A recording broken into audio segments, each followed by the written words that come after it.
Hello दोस्तों, नमस्कार। तो कैसे हैं आप लोग? उम्मीद करते हैं कि बहुत ही अच्छे होंगे दोस्तों। आज का सेशन संगीत के एग्जाम्स के दृष्टिकोण से जो है दोस्तों काफ़ी ही महत्वपूर्ण रहेगा। तो चलिए हम लोग देखेंगे ऐसे प्रश्नों को जो कि आपके एग्जाम्स में थोड़ा-सा हार्ड लगते हैं आप लोगों को। तो हार्ड लगना नहीं है, क्योंकि उन सब सारे प्रश्नों को हम लोग यहाँ पे सॉल्व कर लेंगे, ठीक है?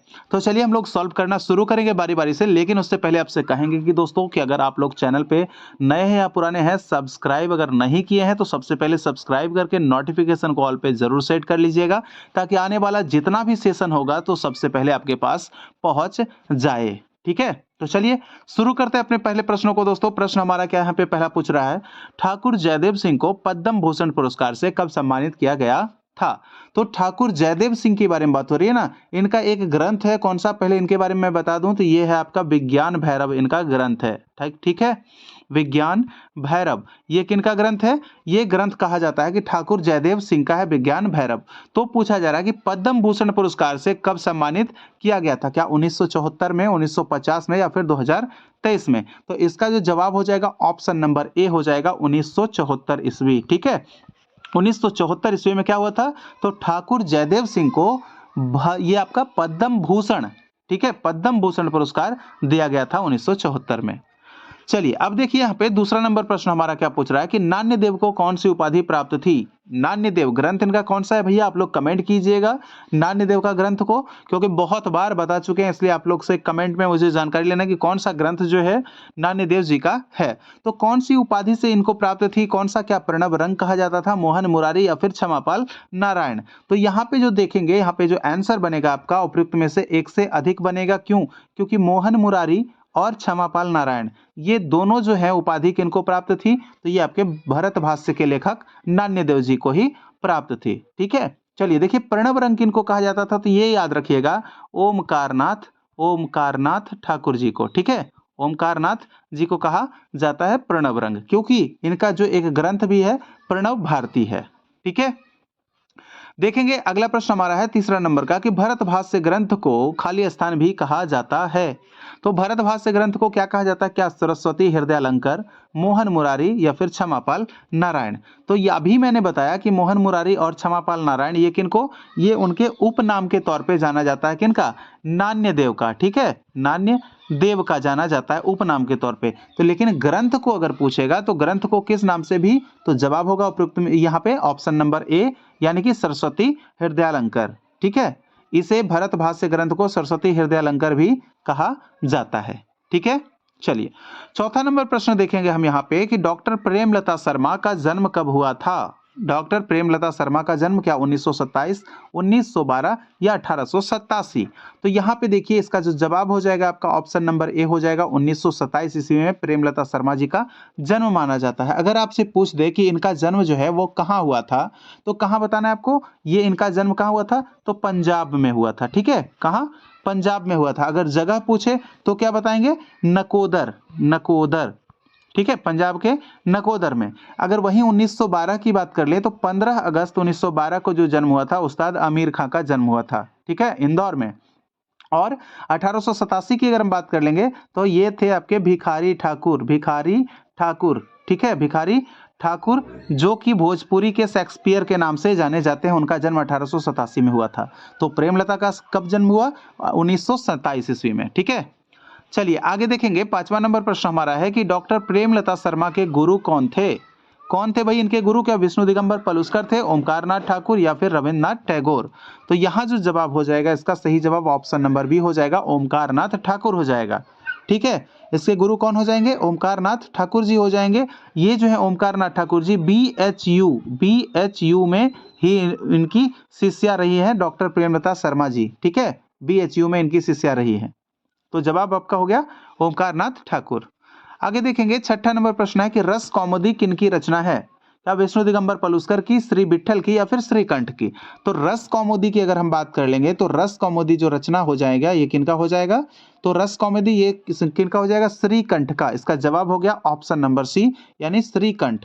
ऐसा कहा जाता है कि श्रीकंठ जी किनके शिष्य थे? तो ये विट्ठल के, श्री विट्ठल जी के शिष्य कहे जाते हैं। कौन? श्रीकंठ जी श्री विट्ठल जी के शिष्य कहे जाते हैं।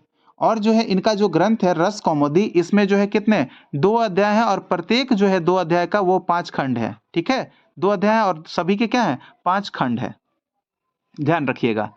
आगे देखिए अगला प्रश्न हमारा 7वां नंबर का कि ग्राम के संबंध में श्रीकंठ ने किस ग्राम को स्वीकार किया है रस कौमुदी में। ठीक है, रस कौमुदी इनकी ग्रंथ जो है अभी मैंने बताया है रस कौमुदी। तो इस ग्रंथ में जो है कौन से ग्राम को इन्होंने स्वीकार किया है, क्या वो कौन सा ग्राम है, केवल एक ग्राम को स्वीकार किया है तो कौन सा ग्राम, क्या मध्यम ग्राम, सड़ज ग्राम या गांधार ग्राम। तो जवाब यहाँ पे हो जाएगा आपका ऑप्शन नंबर बी हो जाएगा सड़ज ग्राम। ठीक है, क्योंकि ये जो व्यक्ति हैं ये सड़ज ग्राम को ही स्वीकार करते हैं केवल। ठीक है, केवल एक ही ग्राम को स्वीकार करते हैं। देखेंगे अब 8वां नंबर प्रश्न यहाँ पे क्या पूछ रहा है कि श्रीकंठ ने शुद्ध मेल मुखारी माना है, यानी कि एक तो यहाँ पे आपको जवाब में पता चल गया होगा क्वेश्चन में ही कि श्रीकंठ ने अपना जो शुद्ध मेल माना है वो किसे माना है, तो मुखारी को माना है। ठीक है, मुखारी को, जिसे उन्होंने किस नाम से पुकारा है, किस नाम से भाई, इसका जवाब क्या होगा, किस नाम से पुकारा है इसका जवाब, तो यहाँ पे क्या होगा, चितरंजक होगा, मनरंजक होगा या सौबीरी होगा। यहाँ पे जो जवाब हो जाएगा आपका ऑप्शन नंबर ए हो जाएगा चितरंजक। ठीक है, चितरंजक। और ये जो है मुखारी को जो माना इन्होंने तो क्या है कि मुखारी जो है चितरंजक मेल का ही एक राग है। इसी ये जो आपका क्या है, ये जो है चितरंजक इसी मेल का एक राग है, कौन, मुखारी। ठीक है, उसी को उन्होंने क्या माना है, शुद्ध मेल के रूप में माना है।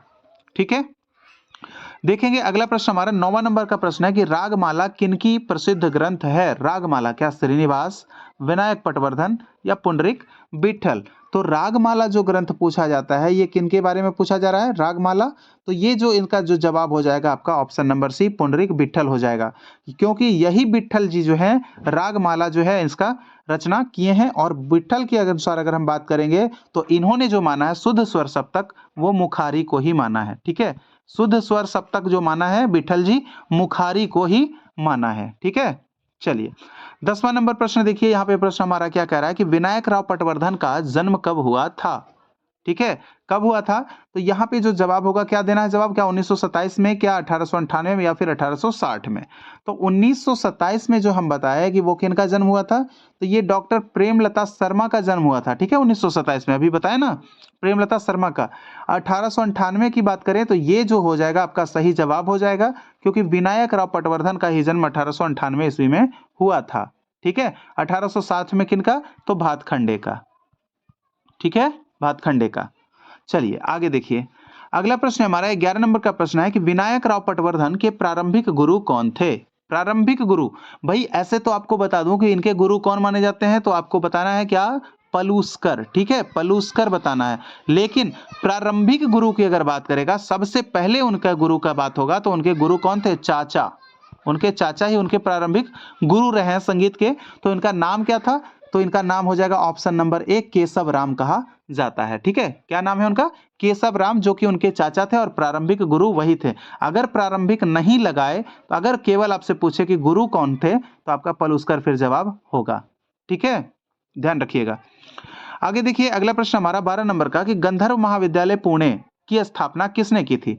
गंधर्व महाविद्यालय जो है आपका, सबसे पहले आप जानिए तो 1901 ईस्वी वाला जो है ये पलूस्कर जी ने सबसे पहले स्थापना किया है। कहाँ, तो लाहौर में। ठीक है, दूसरी बार जो शाखा खोली 1908 ईस्वी में पलूस्कर ने, कहा तो बंबई में। ठीक है, बंबई में। उसके बाद क्या हुआ, ठीक इसके एक साल बाद जो है 1909 ईस्वी में जो क्या किया पलूस्कर जी ने, संगीतामृत प्रवाह। ठीक है, संगीतामृत प्रवाह नामक पत्रिका जो है एक प्रकाशित किया था 1909 ईस्वी में। ये सब चीजें जो है पलूस्कर से संबंधित है, इसलिए मुझे बताना पड़ा, क्योंकि यहाँ पे जो है गंधर्व महाविद्यालय का नाम आ गया।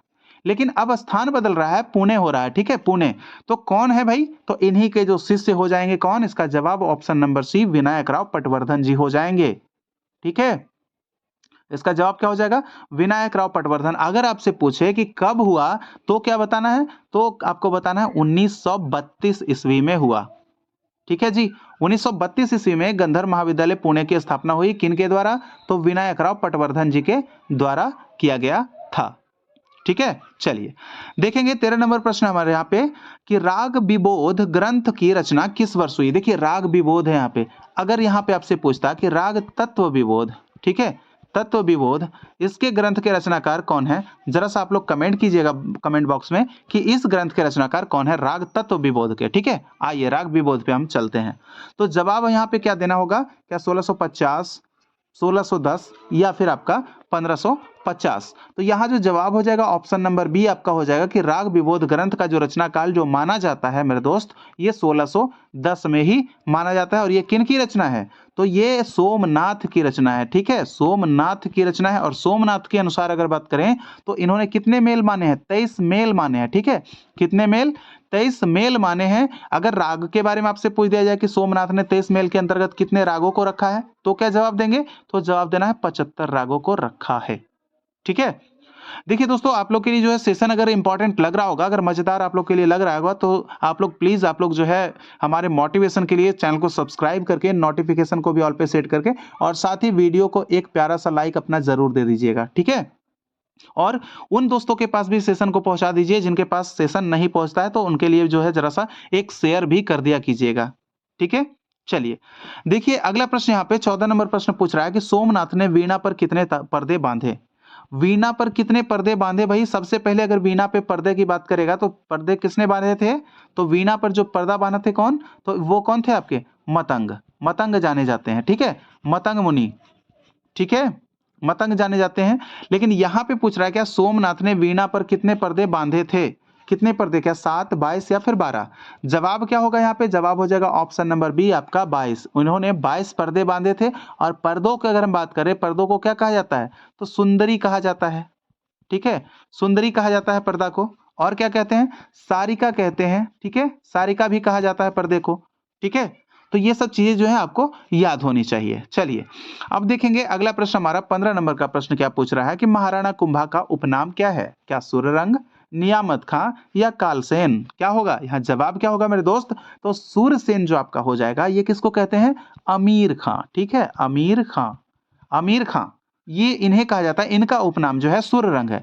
नियामत खां किनको कहते हैं भाई? तो ये आपके हो जाएंगे सदारंग। सदारंग, सदारंग को क्या कहते हैं? नियामत खां कहते हैं। ठीक है, नियामत खां जो कि किसके दरबारी थे? तो आपको बताना है मोहम्मद शाह रंगीले के दरबारी थे सदारंग। ठीक है, सदारंग मोहम्मद शाह रंगीले के दरबारी थे। और ये आमिर खां के बारे में मैंने बताया नहीं, ये कौन थे? तो ये इंदौर घराने के संस्थापक थे। इनका जन्म कब के बारे में मैंने बताया कब हुआ था? तो 15 अगस्त 1912 ईस्वी को आमिर खां जी का जन्म हुआ था। ठीक है, ये सब तो बता ही रखे हैं। तो सदारंग पूछेगा, सदारंग और अदारंग जो थे ये दोनों क्या थे? ऐसा कहा जाता है कि ससुर और दामाद थे। ठीक है, लेकिन भाई कहीं कहीं पे कुछ भी दे देता है, ससुर दामाद थे या फिर और क्या थे, कहीं पे चाचा भतीजा भी दिखा देता है, कहीं पे भाई भी दिखा देता है। तो देखिएगा इसमें जो इससे तो खास कोई प्रश्न बनता नहीं है ससुर दामाद या चाचा भतीजा में, तो इसलिए आप लोग इसको जो है नेग्लेक्ट करके चलिएगा। ठीक है, चलिए अब आ जाइए अपने हम प्रश्न पे आ जाएंगे। प्रश्न हमारा क्या पूछ रहा था कि इनका उपनाम क्या है? तो जवाब होगा ऑप्शन नंबर सी आपका कालसेन। ठीक है, क्या जवाब हो जाएगा? कालसेन। इनको कहा जाता था, कालसेन कहा जाता था। और ये कौन थे भाई महाराणा कुंभा? तो ये मेवाड़ के राजा थे। क्या थे? मेवाड़ के राजा थे। ठीक है भैया, ये सब चीजें तो याद होनी चाहिए। और एक चीज इनको क्या कहा जाता था? इनका ग्रंथ एक है। ठीक है, महाराणा कुंभा इनका एक ग्रंथ है। वो कौन सा है? तो इसको कहते हैं संगीत राज। ठीक है, संगीत राज कहा जाता है, उनका ग्रंथ का नाम है। ठीक है, क्लियर? चलिए देखेंगे 16 नंबर प्रश्न हमारा यहाँ पे पूछ रहा है कि हृदय कौतुक ग्रंथ का रचना काल माना जाता है। कौन सी शताब्दी बताना है? 17वीं, 13वीं या फिर आपका 12वीं? तो कौन सा हो जाएगा यहाँ पे 16 नंबर का जो प्रश्न है, कौन सा जवाब हो जाएगा? हृदय कौतुक जो है इसके जो कौन हो जाएंगे? जवाब हो जाएगा ऑप्शन नंबर ए। ठीक है, हृदय कौतुक का रचनाकार कौन हो जाएंगे? 17वीं शताब्दी में। और इनके जो रचनाकार होंगे वो आपको कमेंट करके बॉक्स में बताना है, कमेंट बॉक्स में, क्योंकि कल के सेशन में हम जस्ट अभी इसके पिछले हम बताए हैं कि हृदय कौतुक ग्रंथ के बारे में, उसके बारे में कुछ और हम वहां पे बता रखे थे। ठीक है, तो उस समय हम रचनाकार कौन है उसके बारे में भी मैंने बताया था। तो यहाँ पे जो जवाब हो जाएगा 17वीं शताब्दी। अगर पूछे आपसे कि कौन से 17वीं शताब्दी के पहले पूर्वार्ध या उत्तरार्ध, तो क्या बताना है? तो ये बताना है आपको, क्या बताना है? उत्तरार्ध। ठीक है, उत्तरार्ध बताना है। ये 17वीं शताब्दी के उत्तरार्ध में इस ग्रंथ की रचना हुई है, हृदय कौतुक की। ठीक है, क्लियर? और ये अगर पूछेगा कि किस ग्रंथ के तर्ज पर हृदय कौतुक की रचना किया गया है, तो क्या बताना है? तो क्या बताएंगे? तो बताएंगे राज तरंगनी। राज तरंगनी। ठीक है, राज तरंगनी के तर्ज पर। ठीक है। वहीं हम बात कर ले 13वीं शताब्दी की, तो संगीत रत्नाकर बहुत ही फेमस पुस्तक है 13वीं शताब्दी की। वहीं हम बात कर ले 12वीं शताब्दी की, तो गीत गोविंद बहुत ही फेमस है, जयदेव वाली 12वीं शताब्दी की, जिसमें कि फुल्ली क्या है, प्रबंध है। ठीक है, ये प्रबंध का ग्रंथ माना जाता है, कौन सा, 12वीं शताब्दी वाला गीत गोविंद। तो ये सब चीजें जो है बहुत इंपॉर्टेंट है और बहुत ज्यादा ही खास है आपके एग्जाम्स के लिए। ठीक है, चलिए देखेंगे अगला 17 नंबर प्रश्न हम यहाँ पे देखेंगे कि सारंगदेव ने अस्थाइयों की संख्या कितनी बताई है। क्या वो 30 है, 96 है या 75 है। तो यहाँ पे जवाब क्या होना है, यहाँ पे जवाब हो जाएगा ऑप्शन नंबर बी मेरे दोस्त। ठीक है, सारंगदेव ने अस्थाइयों की संख्या जो बताई है, कितनी बताई है, 96 बताई है। इन्होंने क्या 30 बताया है, जरा आप लोग कमेंट कीजिएगा। सारंगदेव ने 30 संख्या किसकी मानी है, जरा सा आप लोग कमेंट कीजिएगा मेरे दोस्त कमेंट बॉक्स में, क्योंकि सवाल जो है लाजमी बनता है भाई, और सवाल आपको जो है इसका जवाब देना आपके लिए भी बनता है, क्योंकि बहुत सारे सेशन मैंने करा रखा है, बहुत कुछ मैंने पढ़ा रखा है। तो भाई आप लोगों से बीच बीच में जो है थोड़ा सा जो है आपसे जो है एक इम्तिहान टाइप का मान लीजिए, एक इम्तिहान तो बहुत जरूरी तो बनता है। तो इसीलिए 30 इन्होंने क्या माना है, सारंगदेव ने क्या 30 बताए हैं, बताइएगा। देखिए 75 की बात कर लें तो 75 प्रबंध बताए हैं सारंगदेव ने। ठीक है, ये प्रबंध बताए हैं सारंगदेव ने, 75 क्या है, प्रबंधों की संख्या है। अगर सारंगदेव के रागों की बात कर ले तो कुल कितने राग बताए हैं, 264 राग बताए हैं। गीतियों की संख्या 5 बताई है, उसी के अनुसार आधार पर जो आपका 30 जो है ना, ये 30 उसको विभाजित किया गया है। मैं बाद में बताऊंगा उस चीज को, लेकिन पहले आप लोग बताइए कि ये 30 क्या है। ठीक है, चलिए देखेंगे अगला प्रश्न हमारा 18 नंबर का प्रश्न है कि श्रीनिवास ने तारसा को घोड़च से कितनी दूरी पर स्थित किया है। क्या 30 इंच, 18 इंच या 36 इंच। तो तारसा की बात हो रही है ना भाई, तारसा एक आपका होता है कौन सा, मध्य सा। तो मध्य सप्तक का अगर सा बोलेगा, ये वाला सा बोलेगा, तो इसको बताना है 36 इंच पे। ठीक है, रे को बताना है कहां पे, 32 इंच पे। ग को कहां पे बताना है, 30 इंच पे। ठीक है, ग के बाद क्या होगा, म को कहां बताना है, 27 पे। ठीक है, ये सब चीज जो है याद होनी चाहिए, बहुत ही कॉमनली है, श्रीनिवास जी के द्वारा ये बताया गया है। ठीक है, श्रीनिवास जी के द्वारा बताया गया है, ये सब भी मैं टोटल करवा रखा हूं। ठीक है, चलिए तो यहाँ पे क्या बताना है आपको, यहाँ पे जवाब हो जाएगा ऑप्शन नंबर बी आपका, 18 इंच पे तारसा को रखा गया, 18 इंच पे। ठीक है, घोड़े से 18 इंच की दूरी पे। आगे देखेंगे अगला प्रश्न हमारा है 19 नंबर का कि गीत गोविंद ग्रंथ पर टीका करने वाले विद्वान इनमें से कौन है। कौन है भाई, क्या सोमनाथ है, पुंडरीक विठल है, महाराणा कुंभा है। इसका जवाब क्या होगा यहाँ पे, गीत गोविंद जो कि अभी मैंने बताया कि आधुनिक काल जिसको कहेंगे ना, आधुनिक काल के प्रबंध का ग्रंथ है। ठीक है, आधुनिक प्रबंध का ग्रंथ है, ये आपको माना जाता है किसे, गीत गोविंद को माना जाता है, जिसके लेखक कौन है, जयदेव हैं, जयदेव। और ये 12वीं शताब्दी का ग्रंथ माना जाता है, अभी मैंने बताया। तो ये जो विद्वान हो जाएंगे टीका करने वाले गीत गोविंद पर, ये कौन हो जाएंगे, इसका जवाब क्या हो जाएगा, ऑप्शन नंबर सी हो जाएगा, महाराणा कुंभा। ठीक है, महाराणा कुंभा। महाराणा कुंभा का ग्रंथ मैंने क्या बता दिया, मैंने बता दिया ग्रंथ कौन सा, संगीत राज, जो कि महाराणा कुंभा के द्वारा लिखा गया है। ठीक है, सोमनाथ का ग्रंथ बताइए और पुंडरीक विठल का ग्रंथ बताइए आप लोग कमेंट बॉक्स में। आगे देखेंगे इस सेशन का जो लास्ट प्रश्न है, भले ही प्रश्नों की संख्या आप लोगों के लिए कम होती हो, लेकिन बहुत ज्यादा प्रश्न जो है आप लोग के सामने व्याख्या में चली आती है, इसलिए आप लोग को धैर्य रखना है, टेंशन लेने वाली कोई बात नहीं है। तो चलिए हम देखेंगे इस सेशन का जो प्रश्न है यहाँ पे क्या पूछ रहा है, हाल ही में उस्ताद जाकिर हुसैन का निधन हुआ है, कब हुआ है, निधन कब हुआ है। हाल ही में उस्ताद जाकिर हुसैन का निधन कब हुआ है, कब हुआ है भाई इनका निधन, बताना है। क्या 15 दिसंबर 2024, 16 दिसंबर 2024 या फिर 14 दिसंबर 2024। तो जवाब यहाँ पे हो जाएगा आपका क्या, क्या जवाब हो जाएगा। सबसे तो पहले बात करेंगे इनको, इन्हें पद्मश्री, पद्म भूषण और पद्म विभूषण, इन्हें तीनों पुरस्कार जो थे प्राप्त थे। ठीक है, पद्म विभूषण की अगर हम बात करेंगे, विभूषण की, तो पद्म विभूषण इन्हें कब मिला है, 2023 में मिला है भाई, 2023 में मिला है।